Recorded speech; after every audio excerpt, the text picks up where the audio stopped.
ലോകത്തെ ഭീതിപ്പെടുത്തി ചൈനയിൽ വീണ്ടും വൈറസ് വ്യാപനം. കോവിഡ് വ്യാപനത്തിന്റെ 5 വർഷങ്ങൾ പിന്നിടുമ്പോൾ ഹ്യൂമൻ മെറ്റാപ്ന്യൂമോ വൈറസ് പടരുന്നതായി report.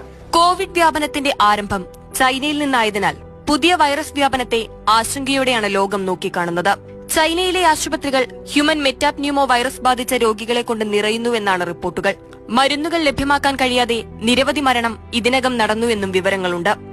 Influenza A, human metapneumo virus, COVID-19 എന്നിവയുൾപ്പെടെ ചൈനയിൽ പടരുന്നതായും ചൈനയിൽ നിന്ന് തന്നെയുള്ള ചില എക്സ്പോസ്റ്റുകളിൽ രേഖപ്പെടുത്തുന്നു. 14 വയസ്സിന് താഴെയുള്ള കുട്ടികളിലാണ് HMPV വൈറസ് പടരുന്നതെന്നാണ് വിവരം.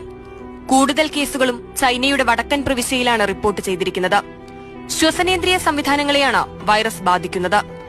അപകട സാധ്യത ഏറെയുള്ളത് പ്രായമായവരിലും കുട്ടികളിലും രോഗപ്രതിരോധ ശേഷി കുറഞ്ഞവരിലുമാണ്. ന്യൂമോവിരിഡെ ഗണത്തിൽപ്പെട്ട HMPV 2001 ആദ്യമായി സ്ഥിരീകരിച്ചത്. നിലവിൽ ഹ്യൂമൻ